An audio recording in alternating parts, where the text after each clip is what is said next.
a local nonprofit agency, exists to eliminate animal suffering and to engage the entire community in the welfare and well-being of animals. They have a partnership with the Polk County Animal Control for a mega event that we'll talk about next on Polk Place.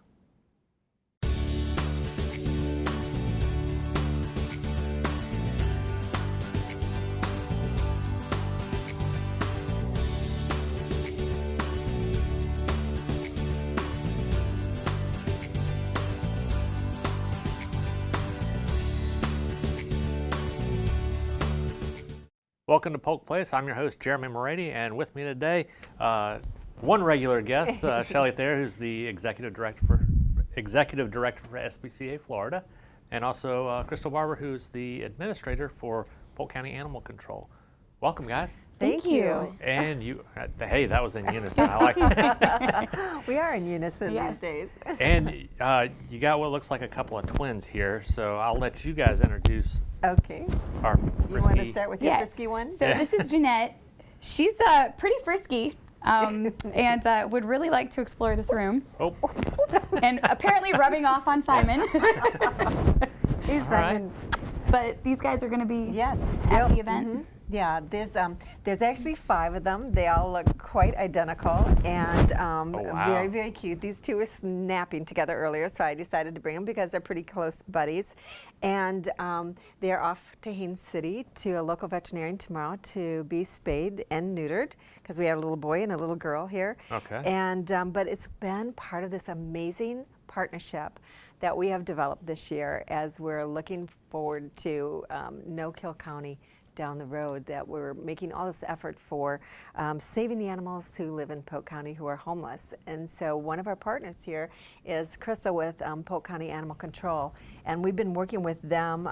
They've been doing an amazing job we've been meeting trucks in the night to grab kittens and so forth who are very much at risk this time of year, and also during the day they've been delivering animals to us at SPCA Florida, and we've been working together to try to save as many animals as we possibly can this year. So these little guys were rescued by Polk County Animal Control, and then they came to SPCA Florida on a truck, and then they went off to fosters, loving fosters who are donating their time to SPCA Florida.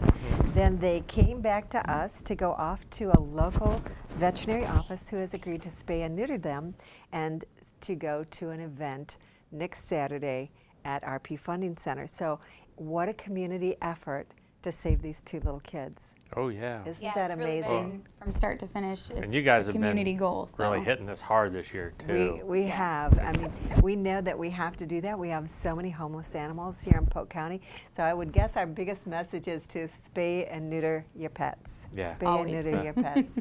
Bob Barker kind There of we Yes, the price is right. That's right. not really there anymore. But Ooh, speaking of the No. prices, right, you should tell them about the event, as the cost-wise, as far as $20. Yeah, the event, which will be from 11 to 7, the adoptions will be $20, and that's for cats, dogs, kittens, puppies. Everything. So, and they're spayed, they're neutered, they're microchipped, they're vaccinated. Ours will have a county license. I'm not sure what you guys are doing. Ours will too. Okay, so license, so they're going to be legal when they leave. If they're not old enough for the license, then they'll be able to come back and get it from us. go ahead and kind of make the reservation. Right. And Yes. then, okay. Yes. So. But what a great event. Seriously, if you're looking for a dog, a cat, a kitten, a puppy, we'll have about 100 kittens there, right? Yeah. If you're looking for an animal, that is the place. One-stop shopping, 350 available to view. 350, Isn't wow. that an amazing number? Yeah. And so we are really hoping that all of them will find a home. And where's all this taking place? RP Funding Center. RP Lots Funding, of okay. parking. It's easy. They'll have food there. So if you want to make a day of it, you can. We'll have one room full of cats and kittens, another room full of dogs and puppies. There'll be a little place. We'll have a couple cages set up for a meet and greet, and to actually take the dogs so that they can interact with their new family to see how that's working. Kind of sit down and play with them a little bit, get personality, judge Exactly, exactly. And of course, I'm sure they're all going to be excited about finding a new home. And we're excited about people coming who really are looking for a forever friend and who want someone to to take care of and also help take care of them, right? She's very and excited. Jeanette is very excited about this Very opportunity. excited. She's like, I am ready for my home now. Yes.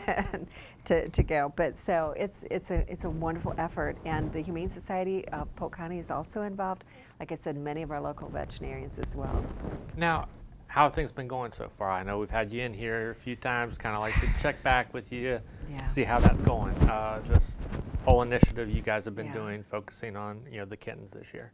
Well, I think we were doing great. The first few months it was just wonderful. It was so exciting to save all these, to meet the trucks, to meet the animal control. First of all, I didn't know they worked so late at night, but Basically 24/7. yeah. I mean, So that was a surprise.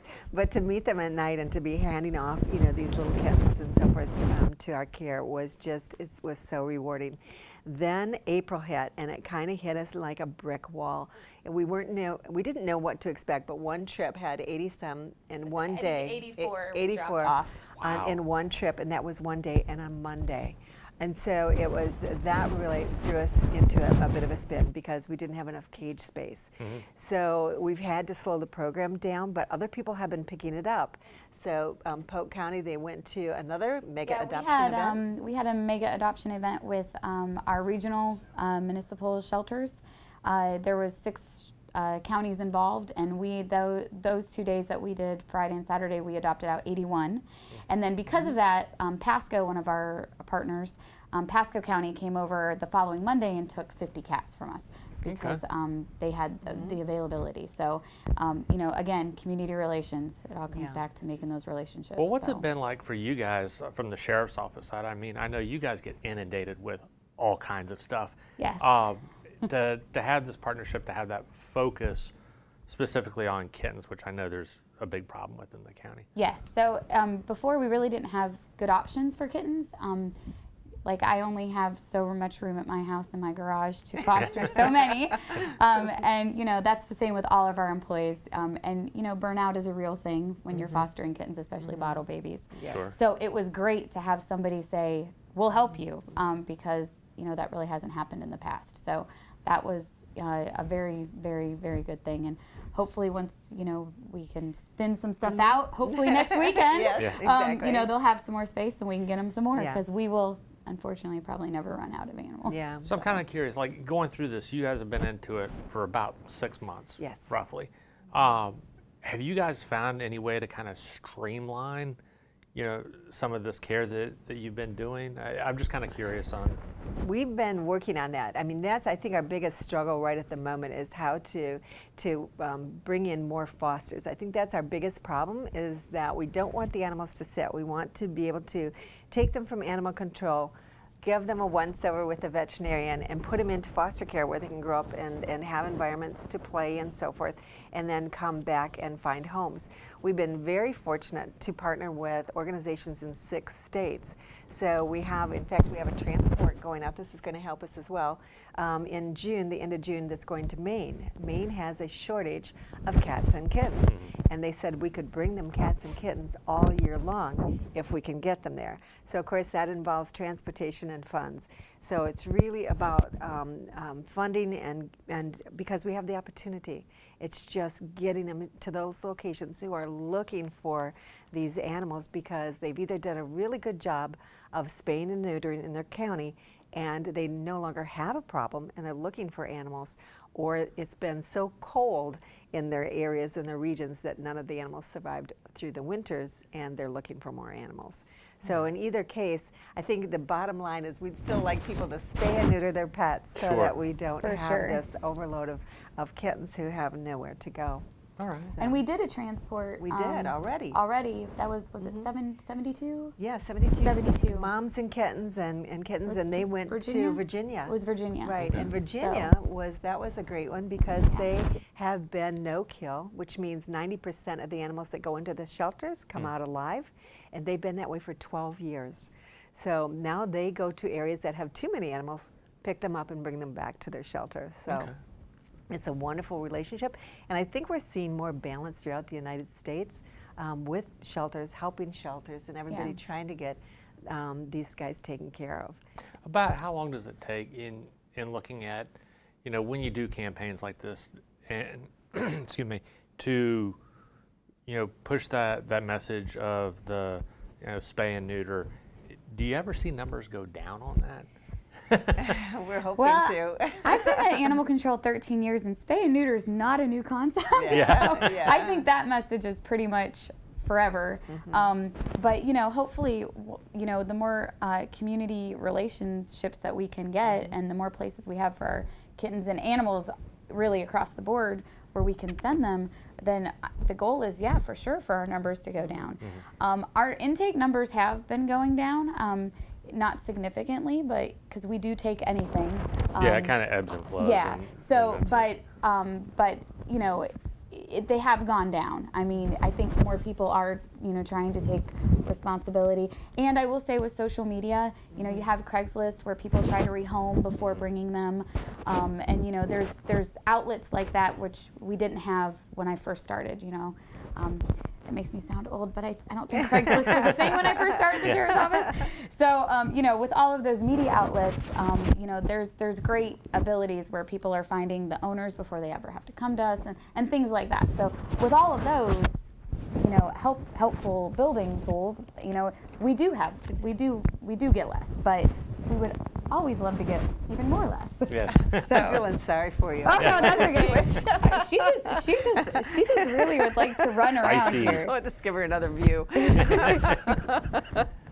Well, guys, thank you so much for coming in. We always love you. having you, and looking forward to the event coming up, and We are Thank too. you. hopefully Thank you. We're get some excited. adoptions done. That would be Yeah. great. So we hope everybody comes out to see us. Oh, yeah. Next Saturday, we'll be there 11 to 7. Sounds good. Well, thank you again. Thank you. With the No Kill Polk County initiative underway, SPCA Florida has partnered with Polk County Animal Control for the inaugural mega adoption event coming up Saturday, June 8th from 11 to 7 p.m. at RP Funding Center in Lakeland. 350 wonderful furry companions will be looking for their new forever home. Big dogs, small dogs, senior pets, adult cats, puppies, and lots of kittens.